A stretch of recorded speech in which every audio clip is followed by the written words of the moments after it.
Welcome to Growth Minded Conversations. We're your hosts, Amy Dieselkamp and Paula Grimes from Growth Minded Talent Solutions, where we talk about the real leadership and hiring decisions behind building a growing business.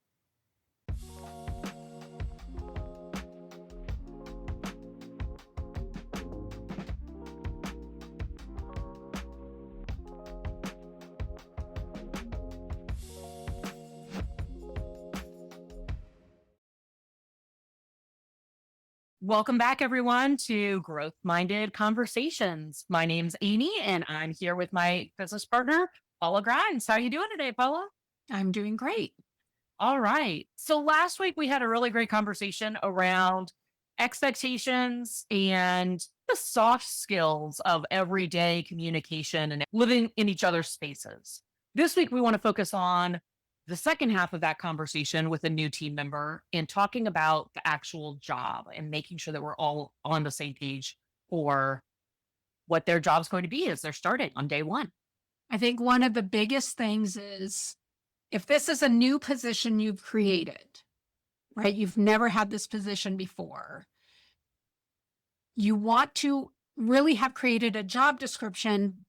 And I think we all need to understand that job description is probably going to change as this person comes in and you guys start to put things together and feel each other out because you've never had this position before. So one, we need a job description no matter what, because they need to understand what they're walking into. And we also need to have a conversation around, hey, this isn't set in stone. There are probably things that are going to change on this because we don't know what we don't know yet. And as this plays out, expect your job situation to change a little bit. That is different than if it's a position we've had before where we're filling it. We know exactly what this position entails. So it's a different conversation in the beginning where one is, hey, there's going to be some fluidity with this. We might have it 80% nailed down, but there's going to be some fluidity with it. And the other one is like, this is it. This is your job description. We've been here and done this before. Yeah. And we want to make sure that we're giving them permission to bring things to us, especially if it's a new job. Hey, you didn't have this in my job description, but I'm seeing it and it's not being addressed. Should I be doing this? I think the other thing is also being really, really honest about, I don't know everything on day one because this is a new job. So you and I are going to do this together, but also setting that expectation of, as your leader, your manager, supervisor, whatever, the things that are on this list aren't going to come off this list unless you and I have a direct conversation about it. So while things might be in flux, things might get added, but the only time things come off your plate or off this job description is if you and I have had a direct conversation about it and I've given that go ahead. I think that also just helps to set that expectation of just being really clear. Even though we're working in the gray here, there are some things that are black and white about this role that aren't going to be flexible on until we've had a conversation or seen what happens with the job moving forward. And make it their responsibility to update the job description. Yeah.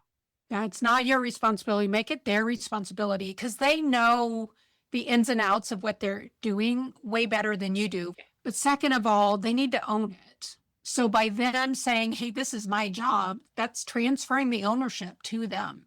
Yep.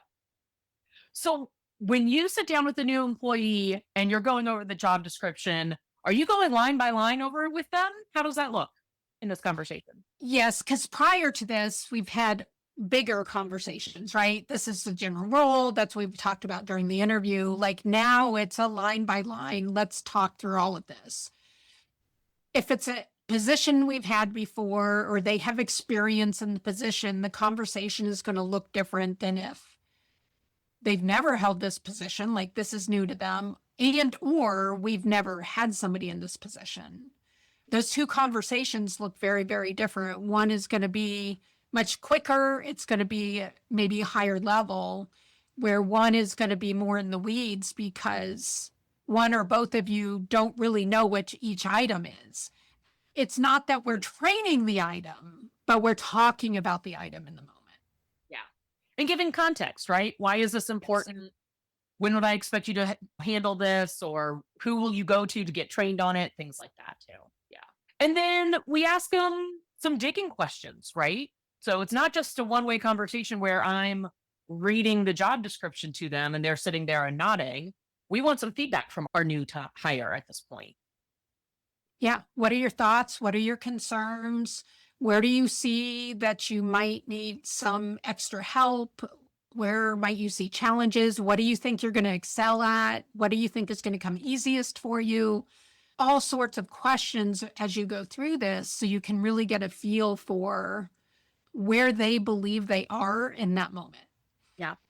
And actually, notes in this part for you as their leader can help shape those first couple of one on ones when a lot of what they're doing might just be training and learning, and they're not necessarily owning or executing tasks all by themselves, but sitting down with them once a week and reflecting, right? You said that on day one, you thought you'd love this about the job. Now that you've seen it in action, do you still like it? Do you still think that'll be something you enjoy? Do you still have questions around this? You had some concerns and we got you some training on this in the very beginning. Do you still have concerns? Do we need more training? Do you need more resources around X, Y, and Z that we talked about on day one? It helps you still have really meaningful, impactful one on ones with them in weeks 2, 3, and 4, when maybe they're not coming to you with a lot of project and task updates because they don't have a lot on their plate yet. They're still going through training. Yeah. And then let's talk a little bit about accountability, because we talked about that employer that wanted you in your seat ready to go by 8 o'clock, right? That's part of the expectation around accountability. So what does accountability look like? The other thing is, do you expect something from them where they're holding you accountable? Hey, Oh, Amy, I am really bad with time management. I need you to remind me 15 minutes before each appointment so I get to each appointment on time. Is there something for you that they're going to help you be accountable to? And then what is your expectation for them? yeah. That's a totally different conversation than just saying, you manage my calendar, Yes, right? very. Yes. And it's not just about what lands on my calendar and what doesn't. I need you, if you're managing my calendar, that means you are also managing me. So if I'm running over and I'm going to be late to the next meeting, as my manager of my calendar, it's your responsibility. Yes. Yes. Actually, it's funny. We were meeting with another team member this morning, and I'd had an item on my list that I'd gotten an update on, but I did not get a follow up on. And I told her right there in the meeting, I was like, I'm going to follow up on this. And do not let me forget about this week. She was like, okay, I'll text you in 2 days. I was like, great, text me in 2 days. And if I don't have an answer for you, text me a day after that. Like, you have permission to pester me because I need help with this. Yes. And she's fine with it, right? Like, we both now have an understanding that I still own getting it done, but she's going to own making sure I get it done. Yes, exactly. And again, it all goes back to strengths and weaknesses. Mhm. If I have trouble with time management and I've hired you to help fill that void for me, I need to communicate to you, I have a problem here. Part of the reason I hired you, part of the job I want you to do is this. And I can't tell you how many times I have worked with a brand new assistant before, and this is one of the hardest things that they deal with is they tell me that they want me to print off a call sheet for them every day, and I do, and at the end of the day, they haven't done the call sheet, and I don't know what to do with tomorrow's call sheet because they didn't do today's call sheet. It's like, okay, you have to talk to them about what kind of accountability they want if they don't do the call sheet. Do they just get the same call sheet tomorrow? Do they get 2 call sheets and you're going to pester them? What does that look like if they've asked you to help them with making sure they're making their phone calls Ask there? that follow-up question. Whenever anybody's asked us to help keep them accountable, the next question is always, if you don't do this, what is the expectation of me on either side, right? If I don't do what you're holding me accountable to, and if I choose not to do this, what would you like my next step to be? Do you want me to just let it go and forget about it? Do you want me to bring it back up to you? How do you want me to handle that? Yeah. Yeah. So much easier that way. What other accountability topics might come up at this point? Do you have any thoughts? Do you talk about like weekly, like check ins or deadlines at this point? If we agree on a project or a priority, due dates. Mm. How do we set due dates and deadlines? And then what happens if we're going to miss them? Which also goes to, and this probably could be a topic for another call, but there's different mindsets around what people need to know that a project is moving forward. So for me, if I've given you the starting point and the big picture, and we've come up with a timeline, I am hands off. I'm like, go figure out how to get from A to Z, and I trust you to get it done. And I'm just going to check in with you at the deadline. Like, I'm very hands off. However, not everybody operates like I do. There are people out there that need, hey, I need to know at the end of every day, like what progress you've made. Some people are like, I need to know at the end of every week. Some people are like, I need you to check in halfway through and let's have a big meeting about it and talk about your progress and what you've learned before you go to completion. It can look 100 different ways. And we assume from both parties that other person thinks like we do. And so it is a really great conversation to have around when we're working on projects together, what do we need from each other? Yeah. What do we want that journey to look like?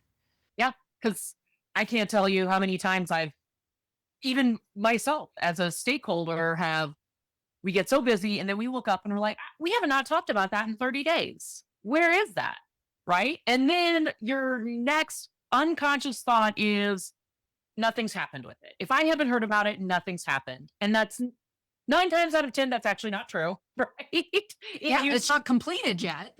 Completed yet, and they don't have any questions for you, and they're just plugging away, doing the work, and they don't know why all of a sudden it's a big deal that you don't know anything about it. So I totally get why this is a really big one. And also, how do we update too? Our world, our technology has so many great things, so many great project management tools, Monday.com, Asana, Follow Up Boss. There are tons of things out there to help you track progress on projects, but the person working on the project probably has their hands in those things. The person overseeing or getting the updates on the project probably doesn't know as much about those tools and probably doesn't use them. So, how do they want to actually get the update? Because they're never going to be the person to go into Asana and see what the percentage is on that project getting done. So, Amy, can you see how everything we've talked about on this podcast all boils down to communication? Oh, yeah. Yeah. It all comes back to communication.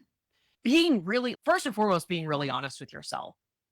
Like, I think that sometimes we talked about on the last episode too, is getting the new team member to feel comfortable enough to share and to divulge all the things that they need to share with you in these conversations. But part of this is also being really honest with yourself on how you show up as a leader and how you need your team to effectively help you. And I think that becomes really critical here when we're talking about job expectations and accountability expectations. If you are a leader that has poor time management skills and need help with that, you not willing to acknowledge that you have poor time management skills does more damage to your team than giving them the power to manage your time and manage you effectively. Because now they walk on eggshells trying to keep you on time to things because they haven't been given the permission to manage you. And you aren't willing to take ownership of the fact that you don't run by a calendar. I think as a leader here, just owning your shortcomings and knowing that the whole purpose for hiring this person is because you get to unburden yourself of the things that no longer serve you and they get to pick those things up in a way, right? We all have things that we're great at and things Yeah. we're not great at. There's no perfect person out there. The person that's going to keep you on task and focused on making those sales phone calls, they will never be the person that will pick up the phone and make those sales phone calls. Don't ask them to do it. They don't want to do it, but they can effectively help manage you so that way you do it and that's where you shine. So It works both ways in that sense. And they need to be able to have that conversation with you and know that they're owning it. Yeah. Well, then I think that wraps up our accountability and expectations conversation for this week. Next week, we'll be jumping into probably some other topic. I know we've talked about time management and stuff before. Maybe we'll jump in there a little bit more next week. All right, growth minded leaders, that's a wrap on today's episode. We hope this sparked some fresh ideas and fueled your drive to build, lead, and grow with purpose. And if something we shared helped shift your perspective, we'd love for you to leave a review. It helps us reach more business builders just like you. Better yet, share this with someone on your team or in your inner circle who's ready to level up their leadership game. Until next time, keep leading boldly, hiring wisely, and training with intention. You're not just building a business, you're shaping a legacy.